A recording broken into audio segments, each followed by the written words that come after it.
Hey guys, welcome back for another skinny video. So honestly, let's get right into it. I'm not gonna waste some time. we have we have things to do. So first, this is important, okay? I'm actually fasting right now, but fasting is not for weight loss.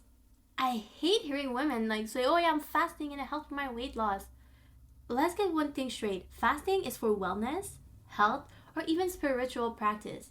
It's not a magic trick for weight loss. Fasting is about cleansing and aligning your body. It's not just about chopping calories. So if you're skipping meals just to drop a couple pounds, you're missing the point. Think of fasting as a tool for holistic balance and not a shortcut to being skinny. Like, if you're fasting, it's because you're probably backed up, or maybe your skin is breaking out, or something. It has to be like a health concern. It's not for weight loss. Or if you're doing anything for religious reasons, that's also fine. Number two, master your cooking. Use the right techniques. Have you ever seen someone just drop oil into a pan and hope for the best? Girl, that's a no-no. We're not doing that anymore. Always spray your oil on the pan. It distributes evenly and saves you unnecessary calories and give you control over your fats. Next time you're taking out your stir fry pan, grab a oil spray bottle. It's simple, but it can make a huge difference because every tea or tablespoon of oil that you're putting in your pan, that's 100 calories. So let's say I actually did that for breakfast, lunch, and dinner. That's if I put a tablespoon, by the way. That would be 300 calories of oil alone. So that would mean the amount of oil I have in my cooking would replace a whole meal in my day. 300 calories is 1/4 of my calories for the day. That's insane. Like, no. So get a spray bottle. If you already have oil and you don't want to waste it, literally buy a spray bottle or a mist bottle. And if you're out of oil, then just buy a spray bottle next time. And you can get avocado oil spray bottles. That's what I have. Because I know a lot of seed oils like Pam or something like that. I wouldn't use that. And also, I've mentioned this in my other skinny videos. Check them out. But you can also use broth. For me, when I do pastas, I like using broth. I don't like adding more oil, especially because I love pesto avocado pastas. Avocado is my oil. I don't want to add more oil. Number three, tea time. Choose quality over convenience. When it comes to tea, ditch powders. You want leaves, like real high quality concentrated leaf that pack flavor and nutrition. Because powdered tea is often overprocessed and it comes with hidden chemicals. Even like tea bags, the bags itself, sometimes you get plastic in your tea. So if you can get bagless tea and just drop your leaves in there, that's even better. Number four, electrolytes. Okay, right now it's April. This video is probably gonna come out like in June or something. But I just because I'm watching Liv and she kept talking about electrolytes and I was like, let me give it a try. Let me tell you, she was not lying. It's such a game changer. I started adding it to my diet, so I would just add it to my water bottle and it kills cravings. Like my sugar cravings, they went down significantly, and also you can get flavors for your electrolytes. So mine, it's like blueberries and just berries, and it kills that sweet like craving that I get because I eat salty things pretty much all day, and then I like eating energy bites.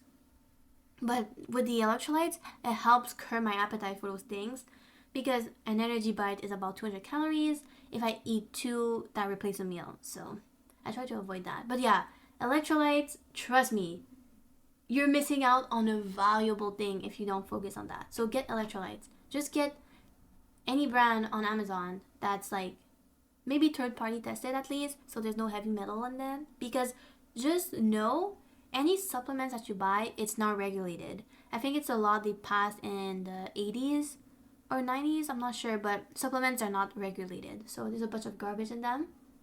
So yeah. Number five, know your hunger. And oh my god, I also just discovered Skinny Talk, so I'm obsessed with that now.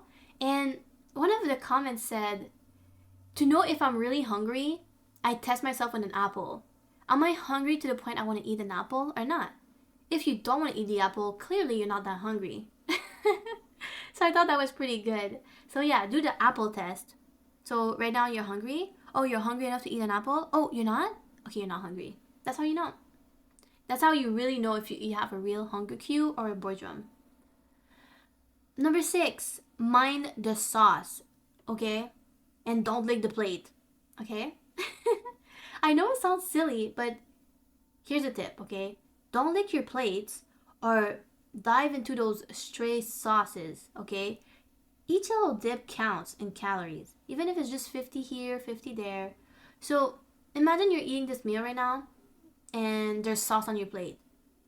If you lick the plate, you could get an extra 50 calories from just the sauce right there. So yeah, don't lick your fingers, don't lick the plate. It's super bad etiquette, but it's 50 calories here and there.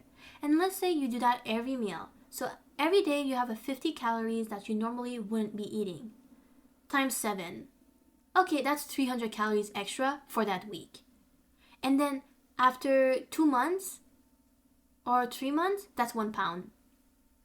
Isn't that crazy? So yeah, don't lick your plate, don't lick anything. Don't do that. Don't lick your fingers, ew. Number 7, your plate should be full of colors. Your plate says a lot about you. It should never be brown, beige, white, or colors associated with bland, nutrient-poor meals. Use dishes that pop with color.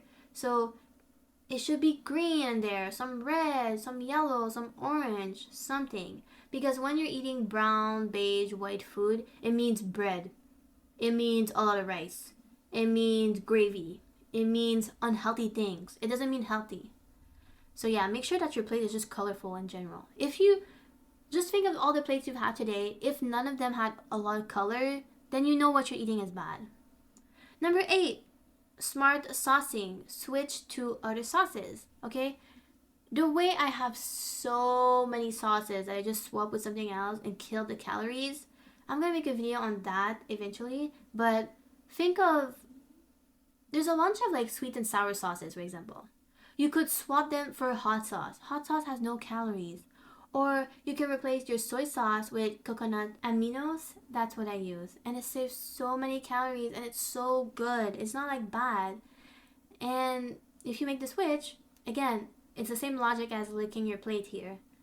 If you use sauces every day like soy sauce or sweet and sour sauce that have 100 calories per serving, and you replace it with something that has 10 to 20 calories, that's 80 calories a day, and over a week, that's 560 calories. And then over a month, that's almost 2,000 calories. Those are like the little things you can tweak and that can make a big difference. Number 9 is to eat to satisfaction, not fullness. You should eat until you're satisfied, not stuff. Overeating out of habit, of fear, of hunger makes you feel lethargic and bloated. So instead of clearing your plate, learn to stop when you're content. Enjoy the flavors without feeling of being overly full. Listen to your body's cues. It's smarter than you think. It knows the difference between satisfaction and excess. Your body knows. It's smart. Number 10 is elevate your taste buds, because let's be honest, you might have bad tasting palates. Like, I know people that love fast food, they don't have good taste buds. Because you do realize nothing is seasoned, right? Right? They only rely on a high-calorie, fat sauce to mask the blandness. Think of any fast food place you go right now. Remove the sauce. There's no taste to what you're eating. It's all texture. Like, think of a Big Mac without the signature sauce. It's practically tasteless. There's no seasoning. So elevate your taste buds by seasoning your food. And you'll hear a lot of women that say, oh, after I started cooking, I can't even go out anymore. The food is just bad. Yes, because they don't season the food. That's the huge difference. Number 11 is check the calories on your sauces. I guess I kind of mentioned that, but I'm just going to mention this specifically. So your sauces should never be more calories than the meal itself. If it does, it's because your dish lacks in real flavor. It means it's bad. So compare a meal with a light, aromatic, drizzled, to one drowned in calorie-dense topping. The former let the natural flavors shine through. So think of like all the fast food places you go to, your things are always drowning in sauce. But if you go to a fancy restaurant that they know how to cook and they know how to season, there will never be a lot of sauce because they don't need to rely on sauce for taste. Number 12 is watch out for sneaky calorie bombs. Look at the total calorie count of your food. Like, this is a perfect example, but the banana bread. Let's say you buy a banana bread at the store. It says 200 calories per slice. Sure, that sounds not bad. But if you look at the entire thing, think about it. The banana bread, are you going to eat it in a week or a month? You know yourself, you know how to answer this. So let's say it's a week, your answer. If I look at the total calorie of the banana bread, it's 2,000 calories. Would I rather not consume those 2,000 calories or consume them and taste the banana bread? When banana bread always tastes the same thing. It never changes in the taste, okay? That's basically a pound of extra weight that you're just adding into your week. Is it really worth it? So look at the label. See the serving for the entire thing, the entire cookie box, the entire thing. If you know you're going to eat it in 1 week, just look at the calories. Oh, is that something I want to add into my diet? Oh, if I eat all this Chip Ahoy cookie box, I'll have 3,600 calories added to my diet. Is that something I think it's going to be worth? If yes, grab it. Sure, whatever. But if you don't want that extra 200 or 3,000 calories in your diet during the week, don't do it. Number 13, skinny girls and matcha, okay? Listen up. Iced matchas, they're not your friend.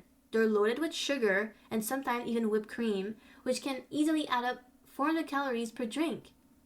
If you want matcha, get it in its pure, unsweetened form. It's like a hot brew, something. But the ones that you see on TikTok, the girls are drinking like matcha with like 70 grams of sugar, let's be so real, and it has like 400 to 500 calories. It's not healthy. I feel like they're making it like the skinny girl drink. Like, it's like millennials, they had coffee, and Gen Z, we have freaking matcha. But it's even worse for your health. Like, it's not healthy. I feel like a lot of people just associate matcha because it's green, so it's healthy. Unless you're getting it in the pure form, you're making it yourself at home, like, you're gonna get a sugar bomb, basically. Number 14. Okay, skinny girls, they don't live in denial. But you know what's real? Vanity sizing. So if your clothes, they don't fit like they used to, the chances are you might have grown beyond those sizes. And let's be honest, manufacturers, they even started making sizes bigger. So it softened the blow for heavier shoppers. So a small in the 2000 is probably a extra small today. So if you say, oh, I used to wear small, but they're starting to make their clothes smaller now, that's not true. There's a thing called vanity sizing, so they make everything bigger than it used to be. So technically, if you're a small 10 years ago and you're small today, it's possible that you gain weight. Like, that is really a big possibility. So if you're the type of person that's like, they made things smaller, so now I wear a medium. Not true, you're coping. So don't fall for that excuse. And the last one, it's the one cookie rule. So if you crave a cookie, oh my god, okay, I used to do this, okay? Whenever my mom would buy snacks as a kid, I would take the snack box and I would bring it with me to my room. And I'd go at my desk, I'd work, or I'd play video games or whatever. If you want a cookie, grab one cookie. Don't bring the whole bag. If you want chips, serve yourself in a bowl. Don't bring the whole bag. There's nothing more ghetto than seeing someone at their desk with a whole bag of chips. Like, that is ghetto and gross. Ew. So, portion control is your best friend. Whether it's one cookie or one serving of any treat, moderation is key. Okay? Small, smart choices keep you on track. Don't let indulgence sabotage your hard work. I know these tips might ruffle some feathers, but trust me. But I never say a lie. We're not here to chase unrealistic ideas. We're here to build a lifestyle that's balanced, mindful, ultimately sustainable. Every tiny tweak you make, from the way you season your food to how many steps you get a day, will make a huge difference. The art of being skinny is all about embracing small changes that add up over time, whether it's using the right cooking technique, paying attention to your calorie sources, or getting your body moving every day. Remember, it's not just about shredding pounds, it's about cultivating a lifestyle that celebrates health, clarity, and genuine nourishment. So, yeah, what do you ladies think? I want to hear from you guys. What's one skinny tip that you're going to implement this week? Drop your answer in the comments and let's create a community of real actionable changes. I'm so tired of those communities of just embracing victimhood and all that BS. So yeah, I want to really hear from you guys. I want to really start get this community going. So if you love these tips, hit the like button, subscribe, and I'll see you ladies in the next video. Bye bye.